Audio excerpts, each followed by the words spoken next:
Catch me looking like a frat boy in this video. Hey guys, I haven't done one of these in, I don't know, probably been like 9 months-ish. I don't know. Time is an illusion. Time is man-made. It's fake. Don't even question it. So I'm a little sick right now, so I don't know if this is how my voice actually sounds. I've been pretty much like depression napping for the last day. Got home from work last night, passed out with all the lights on and all of my clothes in by like 11 o'clock. Woke up at like 2. Tristan decided it was his time for breakfast. Spoiler, it wasn't. Went back to sleep. Slept till like noon 30, 1 o'clock. And then passed out for like 2 more hours later on in the afternoon. I don't know if that's from all of the craziness with like my vacation. For those of you who haven't been keeping tabs, I went on the third Parahoy with Sam, her cousin Elizabeth, and our new friend Maya from New Jersey. The cruise itself was amazing, as it always is. Those of you that have been, you know how it go. Those of you that haven't been, if you ever get the chance, I highly recommend going. Norwegian, the cruise line, does a payment plan through Sixth Man. So highly recommend if you can look into it, if you can make it happen. It's some of the most relaxed I've ever been. Sam and I always talk about, on the second one, we went to Cozumel. Cozumel? I don't remember. We went somewhere in Mexico. Cozumel's not in Mexico. Yes, it is. I don't know. Whatever. I just woke up. I don't expect me to know what I'm doing right now.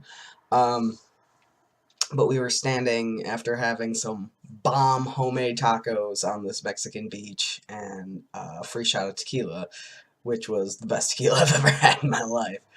We were standing in the water and, overlooking the ocean, and it's just, neither of us felt anxious or depressed or worried about anything, and it's a really cool feeling.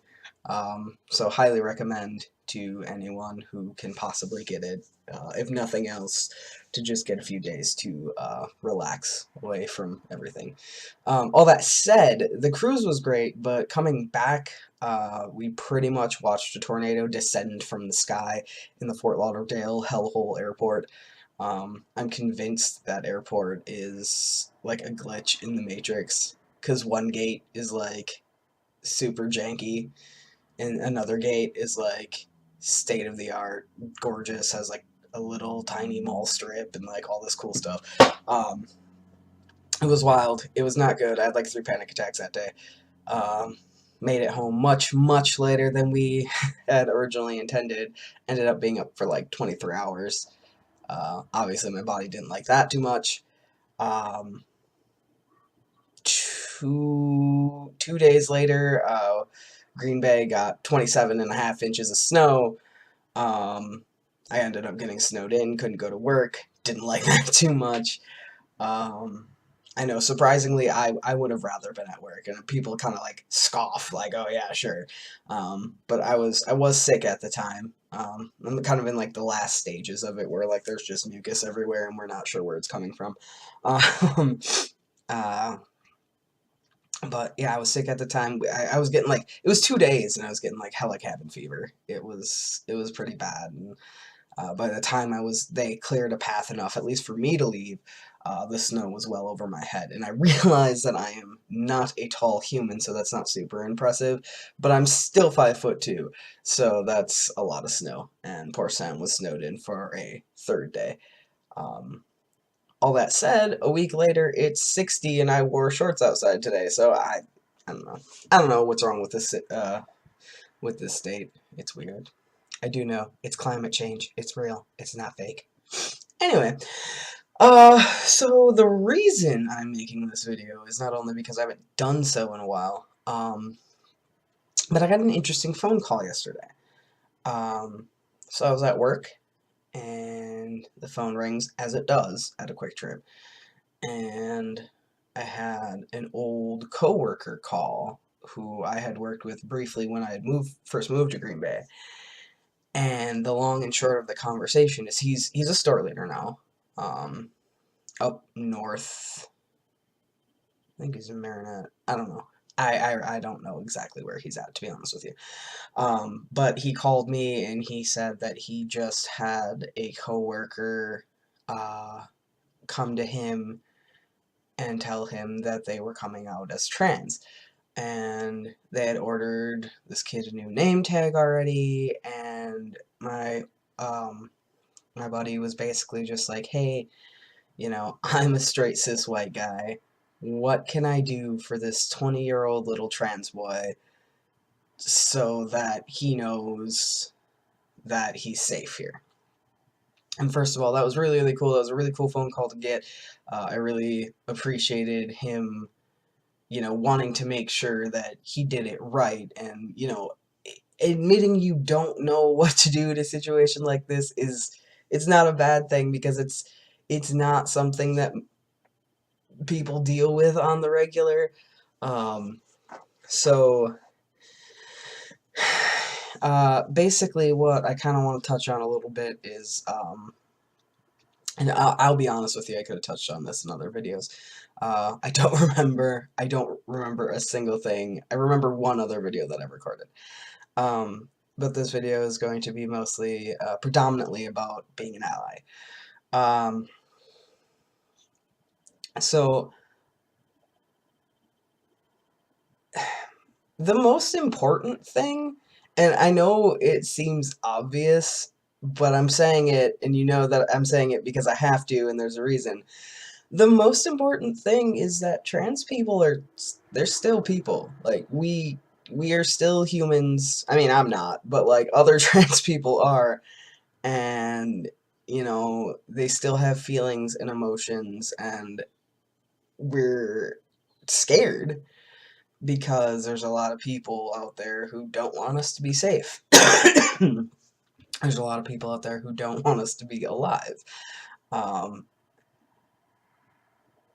So the first thing I told him was, make sure that this kid knows that he's safe. And by that I mean, and especially if you're someone in a management position with trans coworkers, you need to make sure that your trans friends are safe. You need to make sure that if there are coworkers or in a friend group, if there's anyone who's starting drama or trying to like be an asshole, or I'm an asshole and I'm edgy and I'm gonna make jokes about this because that's who I am. Yeah, shut that shit down. Like, that's not cool. It's the same thing I would expect from men when their buddies start making like sexist jokes, like, oh, women need to make me a sandwich, or like making shitty rape jokes or stuff. Like, we need to hold people accountable, especially if we are in the position to do so. I've learned that guys don't like it when you question their sexist jokes and you're a guy.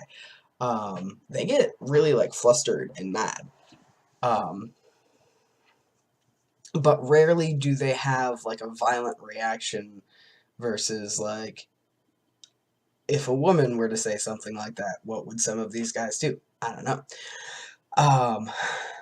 But yeah, you know me, I veer off track. It's fine. It's cool. It's all good. All good. So, yeah, so I mean, use their proper pronouns. And I know when I first transitioned, a lot of my friends they struggled with my pronouns, and that's to be expected, especially people who have known me for like my entire life. I get it, like, you're gonna slip up. I slip up sometimes on my own pronouns. That's partially because I'm an idiot, but it happens, and it's really important to know that if you do that, you don't need to write a 30-page dissertation about how you're sorry and you didn't mean to and you're not transphobic and you're not this, that, and the other. If you slip up with someone's pronouns, literally, all you need to do is, oh, sorry, correct yourself, continue on with whatever it is you're saying. Like, that's it. And if a trans person, like, doesn't take that, or they make a big deal out of it, they might be the problem. Because I guarantee you, almost every trans person I've ever met just wants, just, oh, sorry, correct yourself, go on. Like, we don't want to make a big deal out of it. It's not a big deal, you know? Like, one thing I've noticed is people are so willing to correct themselves with, like, pet pronouns. Like, you meet someone's dog and you're like, oh, how old is she? And the owner goes, oh, actually he's 2. And you go, oh, sorry, you're such a cute little boy dog. I don't know, what do people say at all? I don't know, I don't talk to people. But like, it's things like that where people correct themselves so easily, and in that situation you wouldn't go off for like 10 minutes about how you're sorry about like fucking up these pronouns. Like, just move on with your life. It'll make everyone feel a lot better. It's okay. As long as you're not doing it on purpose. If you're doing it on purpose, you're a piece of shit, you're trash, I'm going to slap you, and you deserve everything that happens to you in your life. So, there's that. So yeah, just make sure your trans friend knows that you have their back. Get their pronouns right, get their names right. Even when they're not there. If you are not with your friend, your trans friend, and someone else in your friend group is referring to them by their dead name, which you don't ever, ever, ever do, ever, you gotta shut that shit down too, even when they're not there. And I know it's not fun, I know it's kind of awkward, but if you want to be a good ally, and assuming your trans friend is a good human, like, you gotta do it. Otherwise, you're not, you're just kind of being a fake ally. And I mean, that's some people's hill that they want to die on. They want to just be that fake human when people are around, and they don't want to do the rest. I can't change anyone's mind. I'm not here to change anyone's mind. I'm here to try and help people who might have questions, who are afraid to ask them.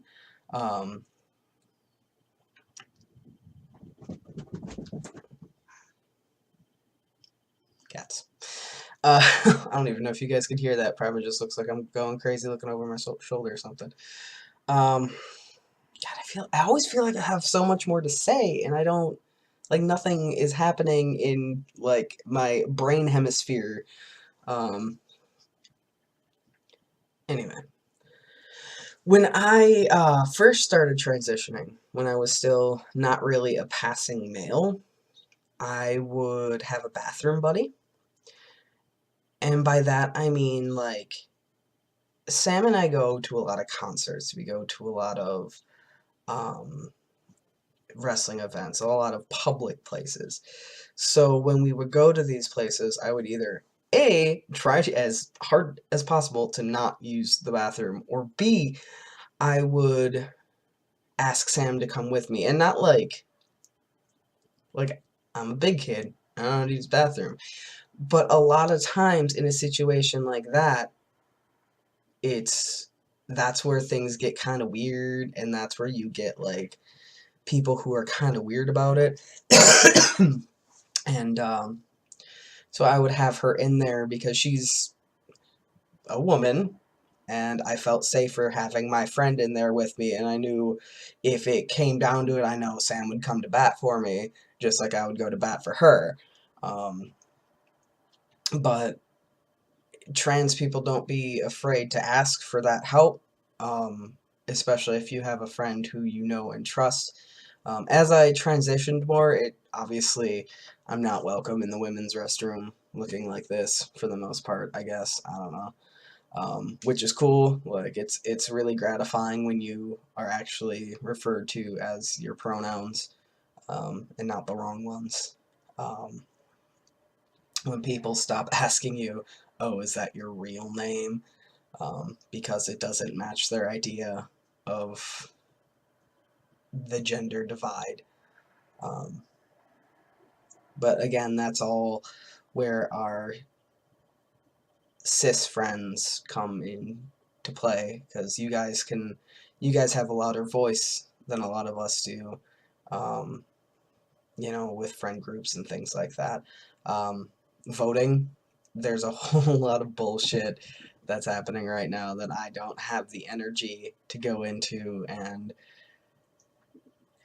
just make sure that you're getting to the polls when it matters, that you're paying attention to the laws and things that are being pushed at us, and doing your research, because while it may not affect you, it can affect your resident local brown, trans, queer friend, or some of your gay friends, or anything thereof. Um, if there is anything in particular you guys want to know about being an ally, or what it's like to transition, or this, that, or the other, feel free to send me a message on Facebook, or leave a comment on YouTube, or if you have my number, text me. I don't mind answering questions. I'm pretty open.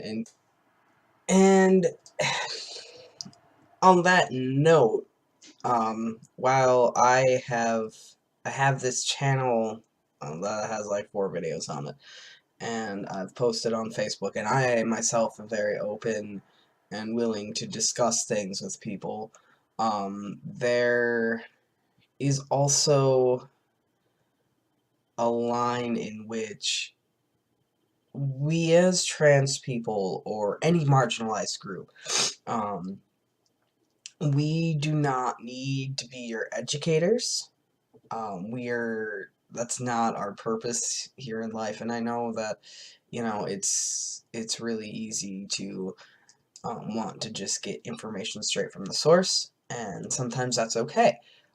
Like I said, I'm an open book for anyone to ask questions, but keep in mind that um, my journey is not the same as everyone else's. My journey is probably very different. Um, there are a lot of great resources on Google. If you just do a quick Google search about whatever your question is. Um, if you're curious as to what sources you can use, I'm more than willing to put some links in my YouTube description, or send them to you privately. Um, there's there's a thing that seems to happen sometimes, where people will just go up to a member of a marginalized group, and we'll obviously use the example of someone who's trans, and they'll find out this person they've known for however short amount of time is trans, and they'll start asking them questions like they expect them to educate on everything. And remember, like I said, rule number one is we're still humans. And a lot of us are still coming to terms with who we are, and how we fit into society, and how we fit back into life, our own daily lives. So a lot of people don't like to answer those questions, and that's their prerogative. Um, don't get mad if someone doesn't want to answer those questions, doesn't feel comfortable answering those questions. Not everyone talks as much as I do. I'm fully aware that I never shut the fuck up. Um, so, just kind of keep in mind, you know, um, kind of read the room a little bit. Don't just bombard people with questions. And we're all adults here. We all know how the Google works, and most of us are from Stevens Point, and we've played trivia for however many years, and we know especially how to find those little answers that are buried deep in the interweb. But the good news is a lot of the answers that you might be looking for are not buried deep in the internet. Um, so yeah, I mean, if I can even help, one or two people feel more comfortable with places to get answers, or understand something that maybe even after reading they didn't understand, then I will call this little weird YouTube experiment thing a success. And here's to hoping. All that said, yeah, let me know if you have any ideas for videos or topics or anything you guys want me to cover. Otherwise, I'll probably see you in like 9 months to a year. Stay righteous.